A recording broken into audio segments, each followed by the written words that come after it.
뜨는 밤 책 읽어주는 남자 리더 준원입니다. 안녕하세요, 리더 준원입니다. 오랜만에 긴 연휴를 맞게 됐네요.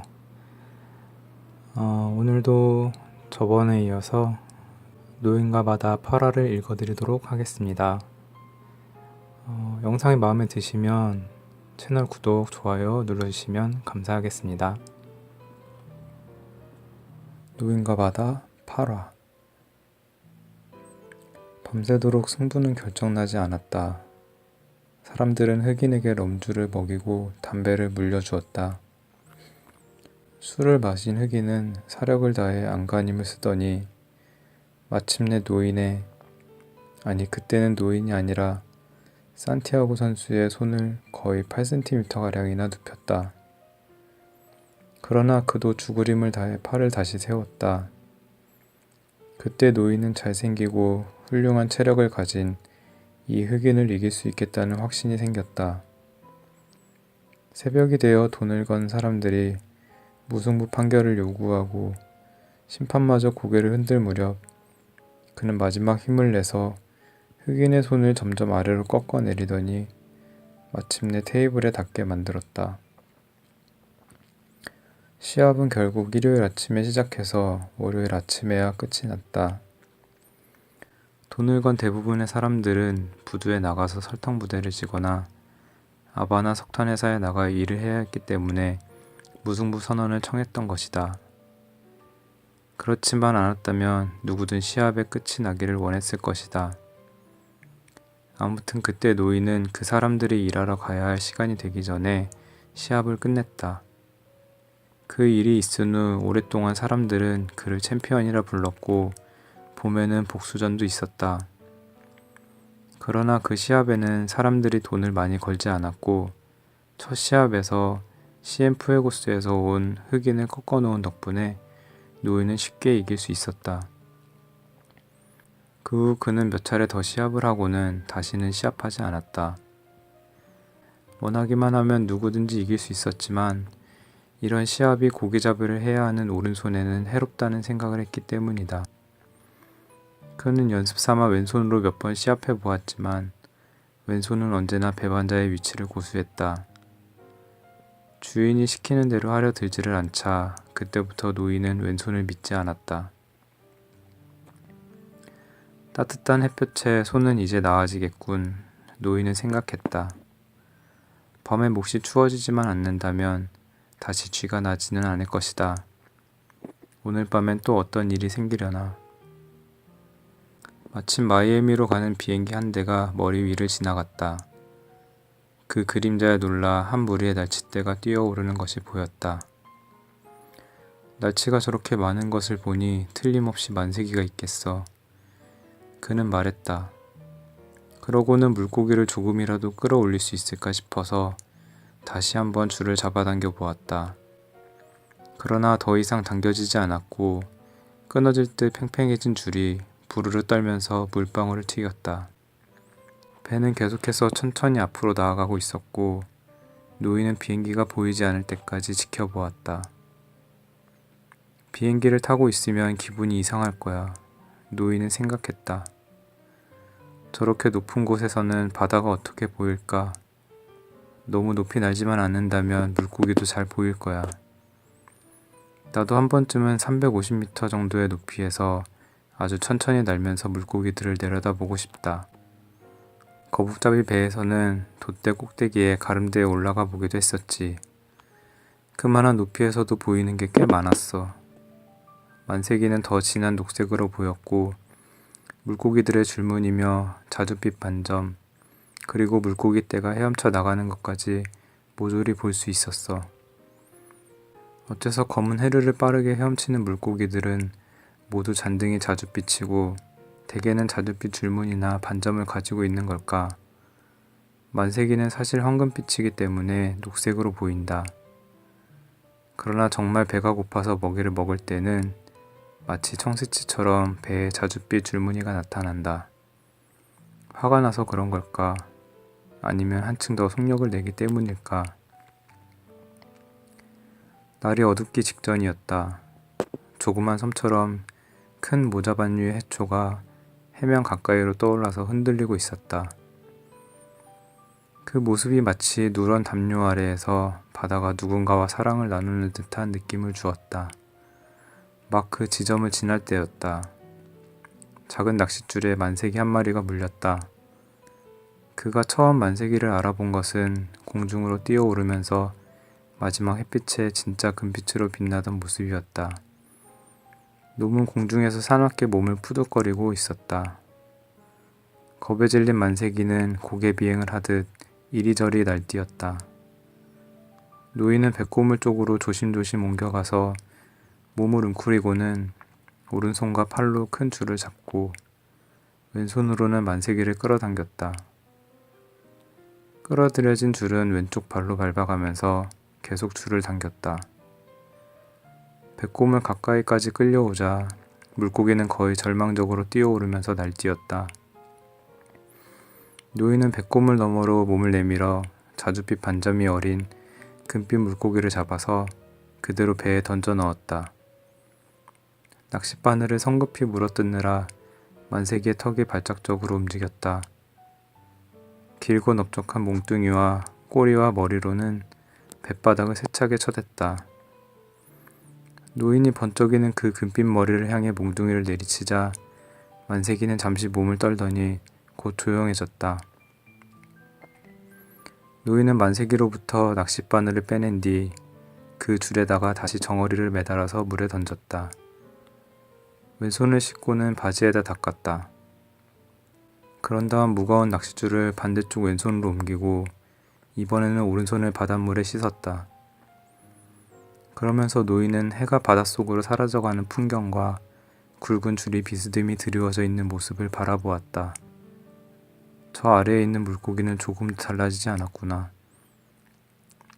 노인은 중얼거렸다. 그러나 손에 물이 닿는 모양으로 보아 속도가 눈에 띄게 느려진 것을 알 수 있었다. 이젠 백고물에 노 2개를 가로질러 묶어 놓으면 밤새 물고기의 속력을 느리게 할 수 있겠구나. 그는 말했다. 하지만 물고기는 오늘 밤도 끄떡없을 테고 나도 아직 괜찮다. 만세기 살에서 피가 흐르지 않도록 내장은 좀 더 있다가 빼는 것이 좋을 것 같다. 그럼 조금만 있다가 만세기에 칼질하기로 하고 저 큰 물고기 녀석이 끌기 힘들도록 노를 묶는 것도 그때 하고 지금은 그냥 조용히 내버려 두어야겠어. 해질녘이니까 너무 성가시게 하지 않는 게 좋아. 어떤 물고기든 해질 무렵에는 다루기가 더 어려운 법이니까. 노인은 바람에 손을 말린 다음 그 손으로 다시 줄을 잡고는 될 수 있는 대로 몸을 편한 자세로 하려고 애썼다.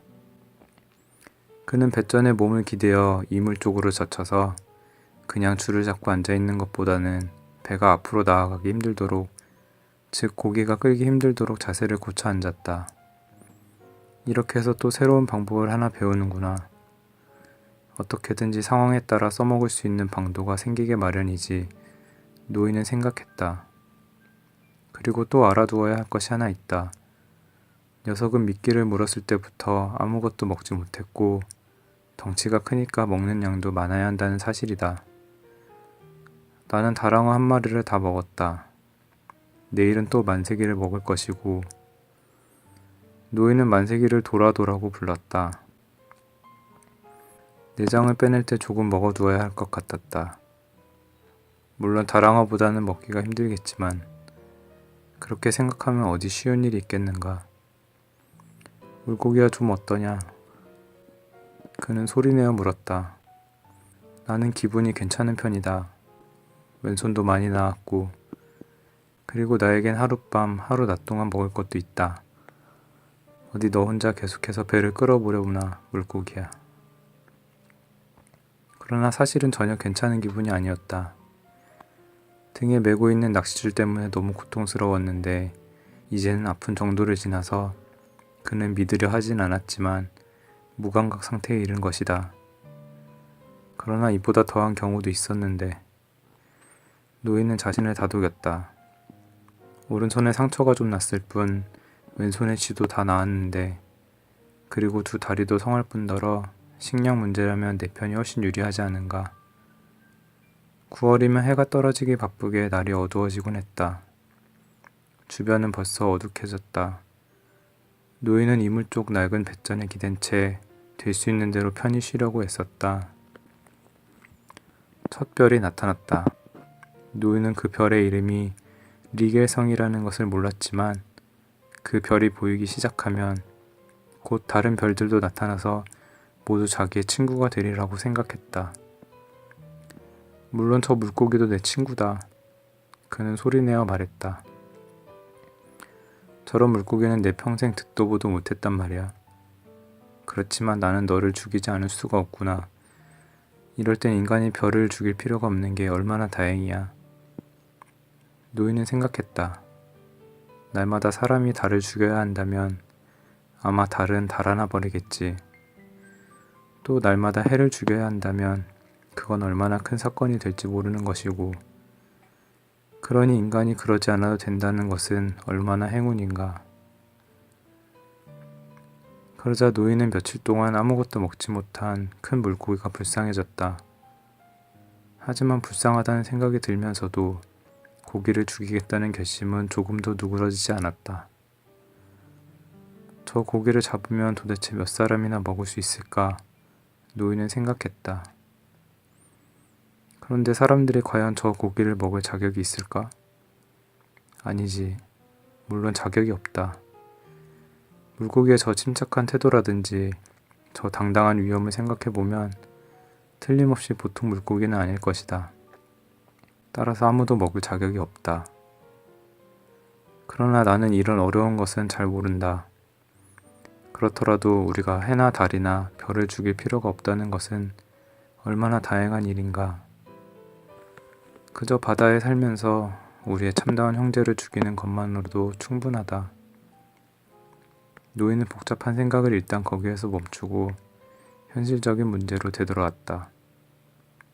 자, 이제는 학력에 대해서나 생각해 봐야지. 여기엔 분명 위험한 점도 있고 긍정적인 점도 있어.